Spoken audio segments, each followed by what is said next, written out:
ഈ ദീക്ഷ എടുക്കുന്നതിന് മുന്നേ ചില കാര്യങ്ങൾ പല ആവർത്തി 1,00,000 പ്രാവശ്യം അല്ലെങ്കിൽ 5,00,000 പ്രാവശ്യം ചെയ്തു കഴിഞ്ഞാൽ മാത്രമേ ആ ഒരു സാധന കൊണ്ട് അല്ലെങ്കിൽ ആ ഒരു പ്രക്രിയ കംപ്ലീറ്റ് ആകത്തുള്ളൂ. അത് കഴിഞ്ഞാലേ ദീക്ഷ സ്വീകരിക്കാൻ പറ്റത്തുള്ളൂ. ഇങ്ങനെ ചില ചിട്ടവട്ടങ്ങൾ അവർ പറയുന്നുണ്ട്. ഇതിനകത്ത് എന്താണ് സയൻറ്റിഫിക് ആയിട്ടുള്ള ഒരു ബാക്കപ്പ്? ഈ ദീക്ഷ എന്ന് പറയുമ്പോൾ തന്നെ എന്നെ ഇത് കേൾക്കുമ്പോൾ തന്നെ ആളുകൾ കുറ്റപ്പെടുത്തുമായിരിക്കും. ദീക്ഷ നമ്മൾ സ്വയം എടുക്കുന്നതാണ്. ഗുരു പ്രായമായി കഴിഞ്ഞാൽ, ഗുരു വയ്യാതായി കഴിഞ്ഞാൽ ശിഷ്യൻ ഗുരുവിനെ നോക്കാൻ വേണ്ടിയിട്ട് ആ മരണശൈലിയിൽ ഗുരുവിനെ ശുശ്രൂഷിക്കാൻ വേണ്ടിയിട്ട് ദീക്ഷ സ്വീകരിക്കും. അതൊരു വ്രതമാണ്. അദ്ദേഹത്തിൻ്റെ എല്ലാം വിട്ട് ആ ഗുരുവിന് വേണ്ടിയിട്ട് വ്രതം നോക്കുകയാണ്. അതാണ് ദീക്ഷ. ഓക്കെ. ഭാര്യ ഗർഭിണിയായി കഴിഞ്ഞാൽ ഭർത്താവ് ദീക്ഷ എടുക്കും. എടുപ്പിക്കുന്നതല്ല, എടുക്കുകയാണ്. അച്ഛൻ മരിച്ചാൽ മക്കൾ ദീക്ഷ എടുക്കും. അച്ഛൻ്റെ ഉദകക്രിയ ഉൾപ്പെടെയുള്ള കർമ്മങ്ങൾക്ക് വേണ്ടിയിട്ട് അത് 6 മാസമാണോ അല്ലെങ്കിൽ 41 ദിവസമാണോ 1 വർഷമാണോ എപ്പോഴാണോ അതിൻ്റെ മനസ്സിന് സുഖം കിട്ടുന്നത്, നമ്മളുടെ ആത്മസുഖത്തിനായിട്ടാണ് നമ്മൾ ചെയ്യുന്നത്. മരിച്ചുപോയവർക്കൊന്നും ചെയ്തു കൊടുക്കാൻ പറ്റില്ല. നമ്മളുടെ തൃപ്തിക്ക് വേണ്ടിയിട്ട് ആ വ്രതം അനുഷ്ഠിക്കും. അപ്പോൾ സന്യസിക്കാൻ വേണ്ടി ദീക്ഷ എടുക്കുന്നു. അത് നമ്മൾ എടുപ്പിക്കുന്നതല്ല. ഇപ്പം ദീക്ഷ കാശ് കൊടുത്ത് എടുപ്പിക്കുന്ന ഒരു സമയമാണ്. അങ്ങനെയല്ല, അറിവ് വരുമ്പോഴാണ്. ഞാനും ദീക്ഷ എന്ന് പറയുന്ന ഒരു സമ്പ്രദായത്തിലേക്ക്, ഇതൊരു സങ്കല്പമാണ്. വില്ലന്മാരായ മീശ എടുക്കുക, സാത്വികരായി കഴിഞ്ഞാൽ ദീക്ഷ എടുക്കുക, ഇതൊക്കെ എന്തോ കൊടുക്കൽ വാങ്ങൽ പ്രക്രിയ പോലെയാണ് ഇപ്പോൾ കൊണ്ടുപോകുന്നത്. പെണ്ണുങ്ങൾക്കും ദീക്ഷ കൊടുക്കുക, ആണുങ്ങൾക്കും ദീക്ഷ കൊടുക്കുക, ഇതൊക്കെ ഒരു എന്താ പറയുക വലിയൊരു കച്ചവടമായിട്ട് മാറിയിരിക്കുക. ശരിക്കും ദീക്ഷ എന്ന് പറയുന്നത് ഗുരുവിന് വേണ്ടിയിട്ട് ദീക്ഷ എടുക്കുകയാണ് ചെയ്യുന്നത്, ദീക്ഷ സ്വീകരിക്കുകയാണ്. ഗുരുവിനെ എന്താ പറയുക, അദ്ദേഹത്തെ ഫോളോ ചെയ്യാനായിട്ട് ചിലപ്പോൾ സ്വീകരിക്കാം. അദ്ദേഹത്തിൻ്റെ വ്യക്തിത്വം നല്ലതാണെങ്കിൽ, ആ പാദം നല്ലതാണെങ്കിൽ ആ പാദത്തെ പിന്തുടരാനായിട്ട് നമ്മൾ അതേ രീതിയിൽ ജീവിതത്തെ ചിട്ടപ്പെടുത്തുമ്പോൾ അത് ഞാൻ ഒരു ദീക്ഷ എടുത്തിട്ടുണ്ട് കേട്ടോ. അതൊരു കോഡ് നെയിമാണ്. ഓക്കെ. അപ്പോൾ ഇന്ന് പലപ്പോഴും ആ കാര്യത്തിൽ ഒരു ക്ലാരിറ്റി എനിക്ക് വരുത്തണമെന്ന് തോന്നുന്നു. ഈ ദീക്ഷ എന്ന് കേൾക്കുമ്പോൾ തന്നെ സന്യാസം എന്നുള്ള ബ്രെയിനിലേക്ക് കയറുക. അപ്പൊ സന്യാസികൾ മാത്രമാണോ ദീക്ഷ സ്വീകരിക്കുന്നത്, ദീക്ഷ എടുക്കുന്ന ആളുകൾ? അത് കൊടുക്കുന്ന ആളിലും വാങ്ങിക്കുന്ന ആളിലും സന്യാസി ശ്രേഷ്ഠന്മാരും സന്യാസികളും ആവുന്നു, സന്യാസി സമൂഹത്തിലാണ് ദീക്ഷയുള്ളത് എന്നൊരു പൊതുവെ ഒരു ധാരണയുണ്ട്. അത് 99% അങ്ങനെ തന്നെയാണ്. അത് എന്താണ് അതിനെക്കുറിച്ച് ഒന്നുകൂടെ ഒന്ന് വ്യക്തത വരും? അതായത് സന്യാസം എന്ന് പറഞ്ഞാൽ ഭാരതീയ ദർശനത്തിന്റെ ഭാഗമായിട്ടുള്ള ജീവിത പദ്ധതിയുടെ 4ാമത്തെ തലമാണ് സന്യാസം. അപ്പോൾ ആദ്യം ബ്രഹ്മചര്യം, അത് കഴിഞ്ഞിട്ടാണ് ഗൃഹസ്ഥനാവുന്നത്, പിന്നെയാണ് വനപരിപാലനത്തിലൂടെ നമ്മളുടെ ജീവിതത്തെ മുന്നോട്ട് കൊണ്ടുപോയിട്ട് നമ്മളുടെ ദൗത്യങ്ങൾ പൂർത്തീകരിച്ചിട്ട് നമ്മൾ ഈ സ്വീകരിച്ച അറിവിനെ മുഴുവൻ ന്യസിക്കുന്ന മറ്റുള്ളവരിലേക്ക് നിക്ഷേപിക്കുന്ന ആ അറിവിനെ മറ്റുള്ളവരിലേക്ക് നിക്ഷേപിക്കുന്ന ഒരു രീതിയാണ് സന്യാസം. അത് അവസാനത്തെ 4ാമത്തെ പദമാണ്. അപ്പോൾ ഈ സന്യാസത്തിൽ മാത്രമല്ല ഒരാൾ ദീക്ഷ സ്വീകരിക്കുക. അച്ഛൻ അസുഖമായി കിടക്കുകയാണെങ്കിൽ ഒരു മകന് ദീക്ഷ സ്വീകരിക്കാം. അല്ലെങ്കിൽ മകന് വേണ്ടിയിട്ട് അച്ഛന് ദീക്ഷ എടുക്കേണ്ടി വരും, അമ്മയ്ക്ക് വേണ്ടി സ്വീകരിക്കേണ്ടി വരും, ഗുരുനാഥന് വേണ്ടി സ്വീകരിക്കേണ്ടി വരും. വ്രതം എന്ന് മാത്രമേ അർത്ഥമുള്ളൂ ഇതിനകത്ത്. ഇതിനകത്ത് ഇപ്പോൾ ഞാനിത് കേൾക്കുമ്പോഴത്തേക്കും ഞാൻ ആരെയും കുറ്റപ്പെടുത്താൻ വേണ്ടിയിട്ടല്ല കേട്ടോ പറയുന്നത്. ഇതിനകത്ത് നമ്മൾ ഒരുപാട് പഠിക്കേണ്ടതുണ്ട്. ഇതിനെ നിശ്ചിതമായിട്ട് വിമർശിക്കുക മാത്രമല്ല ചെയ്യേണ്ടത്. ഈ ദീക്ഷയെക്കുറിച്ച് ഞാൻ ഇപ്പോഴും പഠിച്ചുകൊണ്ടിരിക്കുകയാണ്. കാരണം ഇപ്പോൾ വരെ നമ്മളുടെ ആളുകൾ ചിന്തിക്കുന്നതിൽ നിന്നും ഒരുപാട് തലം മേലെയാണ് ഈ ദീക്ഷ. അതെ ഞാനും ഇപ്പോൾ കേട്ടിരിക്കുന്നത്, ഞാൻ മനസ്സിലാക്കിയിരുന്നത്, ചില പദവികൾക്ക് ഒരു പൂജാരി ആകണമെങ്കിൽ, ഒരു സന്യാസി ആകണമെങ്കിൽ, അല്ലെങ്കിൽ ചില മേഖലയിലേക്ക് കയറണമെന്നുണ്ടെങ്കിൽ അതിന് മുന്നേ ഈ പറയുന്ന കാര്യങ്ങൾ കർമ്മങ്ങളൊക്കെ ചെയ്ത് ഒരു ദീക്ഷ സ്വീകരിച്ച് അത് ഒരു കൈവയ്പ് പോലെ ഒരു അനുഗ്രഹം കിട്ടിയാൽ മാത്രമേ. കർമ്മങ്ങൾ ഉദ്ദേശിച്ചത് ഞാൻ ഈ കേട്ടിരിക്കുന്ന ഞാൻ മുമ്പൊരു എക്സാമ്പിളിൽ കേട്ടത് എന്താണെന്ന് വെച്ച് കഴിഞ്ഞാൽ, എത്രയോ പ്രാവശ്യം നാമം ജപിച്ചിട്ട് ഈ ജലധാര നടത്തണം. അത് എത്രയോ പ്രാവശ്യം നടത്തി കഴിയുമ്പോഴത്തേക്കാണ് അതിൻ്റെ ഒരു സൈക്കിൾ പൂർത്തിയാകുന്നത്. അതുപോലെ അവർ പറയുന്ന ഈ കർമ്മങ്ങൾ അത്രയും തവണ പൂർത്തീകരിച്ചതിന് ശേഷം മാത്രമേ ആ ഗുരു തുല്യനായിട്ടുള്ള വ്യക്തി ഇദ്ദേഹത്തിനൊരു ഒരു ദീക്ഷ കൊടുക്കത്തുള്ളൂ. അപ്പോൾ ഈ കർമ്മ പദ്ധതികളെല്ലാം അനുഷ്ഠിച്ച് അത് പൂർത്തിയാകുമ്പോൾ ആ ഗുരുവിൽ നിന്ന് അദ്ദേഹത്തിന് ആ അനുഗ്രഹം കിട്ടും, ദീക്ഷ കിട്ടുന്നു. അപ്പോൾ ഒരു പദവിയിലേക്ക് അദ്ദേഹം ഉയർത്തപ്പെടുന്നു.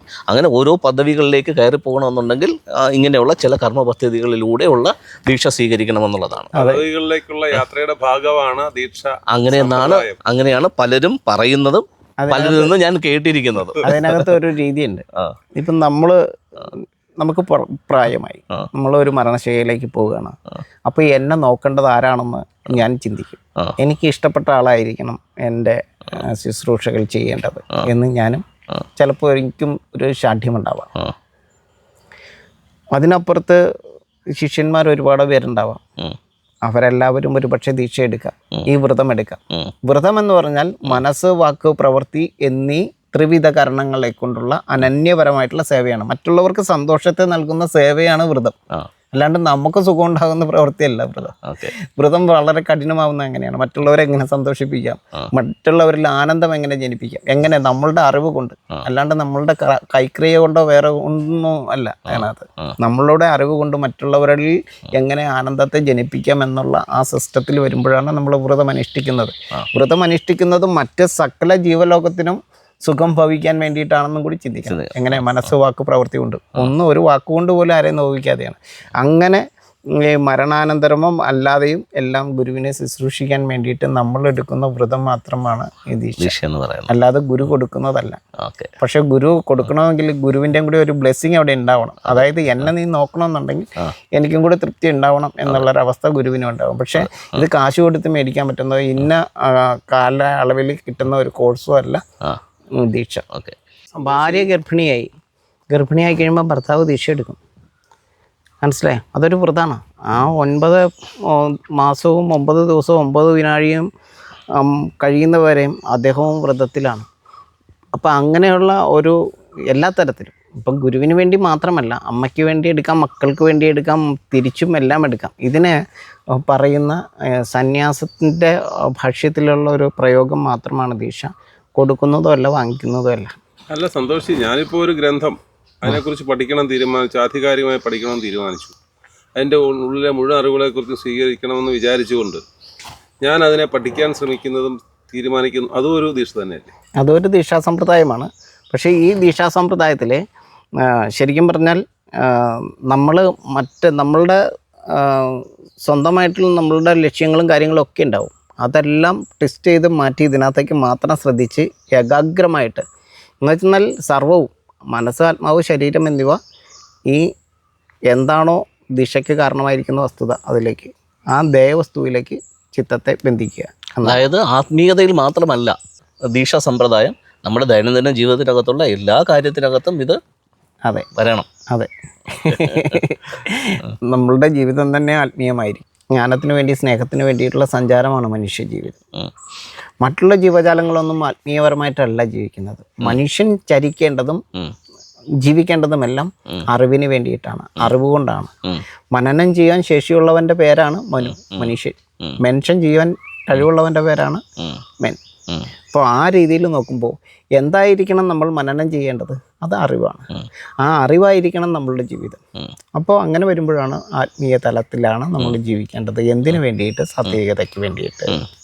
ഓക്കെ, അവിടെയും ഈ അറിവെന്ന് പറയുമ്പോൾ പലപ്പോഴും ആൾക്കാർ തെറ്റിദ്ധരിക്കും. ഈ ചില പാഠ്യപുസ്തകങ്ങൾ പഠിക്കുന്നതാണ് അറിവ്, അല്ലെങ്കിൽ എന്തെങ്കിലും കഥാപുസ്തകം പഠിക്കുന്നതാണ് അറിവ് എന്നുള്ളതല്ല.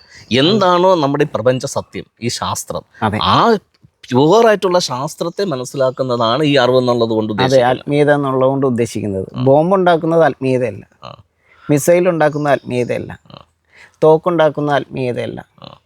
അപ്പോൾ ആത്മീയത എന്ന് പറഞ്ഞാൽ ആത്മാവിനെ, ജീവനെ, ശരീരത്തെ ദർശിക്കുന്നത്, സർവ്വചരാചരങ്ങളെയും സംരക്ഷിക്കുവാൻ ചുമതലപ്പെട്ട ആ അറിവാണ് ആത്മീയത. ഒരു ചെറിയ സംശയം, ഈ ആയുധങ്ങളുടെ ബോംബ് ഉണ്ടാക്കുമ്പോൾ ഈ ബോംബ് ഉണ്ടാക്കണമെങ്കിലും ആത്മീയതയിൽ നിന്നല്ലേ ഉണ്ടാക്കാൻ പറ്റുള്ളൂ. അറിവില്ലാതെ ചെയ്യാൻ പറ്റില്ലല്ലോ. ഈ പഞ്ചഭൂതത്തിലുള്ള സിദ്ധാന്തത്തിലുള്ള അത് ശാസ്ത്രമാണ്, ഉണ്ടാക്കാൻ പറ്റില്ലല്ലോ. അത് ശാസ്ത്രമാണ്. പക്ഷെ അത് ആത്മീയ ശാസ്ത്രമല്ല. ആത്മീയ ശാസ്ത്രമല്ല. ആത്മീയ അറിവും ആത്മീയതയ്ക്കും തമ്മിലുള്ള വ്യത്യാസം അവിടെയാണ്. അതിനും അറിവ് വേണമല്ലോ. ഇതിനകത്ത് വേറൊരു രസം കൂടി ഉണ്ട്. ഈ മോഹൻജി ചോദിച്ച വലിയൊരു ചോദ്യമാണ്. ഈ ആത്മീയവാദികള് നരബലി നടത്തും, അല്ലെങ്കിൽ മൃഗബലി നടത്തും, അങ്ങനെയുള്ള ബലികളൊക്കെ നടത്തും. അത് അറിവാണോ എന്ന് ചോദിച്ചാൽ അത് ആത്മീയതയല്ല. അത് സാത്വികതയ്ക്ക് വേണ്ടിയിട്ടുള്ള ആത്മീയതയല്ല. ആത്മീയത എന്തിനു വേണ്ടിയിട്ടാണ്? സാത്വികതയ്ക്ക് വേണ്ടിയിട്ടാണ്. ഭാരതം ലോകത്തോട് പറയുന്നതും ഈ സാത്വിക ദർശനമാണ്. ഈ ജൈവ പ്രപഞ്ചത്തിന് വേണ്ടിയിട്ടാണ് നിൽക്കുന്നത്. ആത്മീയതയ്ക്ക് വേണ്ടിയിട്ടുമല്ല, ഭൗതികതയ്ക്ക് വേണ്ടിയിട്ടുമല്ല. ആത്മീയതയും ഭൗതികതയെയും ചേർത്ത് വിളക്കുന്ന വിളക്കായിട്ട് മാറുമ്പോഴാണ്, ഇതിനെ ചേർത്ത് വയ്ക്കുമ്പോഴാണ് ജൈവികത സാധ്യമാകുന്നത്, ജീവലോകം സാധ്യമാകുന്നു, 30 കോടി ചരാചരങ്ങളെയും ദൈവസമ്പത്തായിട്ട് കാണുവാൻ നമുക്ക് കഴിയുന്നത്. അപ്പോൾ അത് സാത്വികതയിലേക്ക് പോകണമെങ്കിൽ സാത്വികവാദി ഒരിക്കലും എന്തുണ്ടാക്കില്ല? ആയുധങ്ങൾ ഉണ്ടാക്കി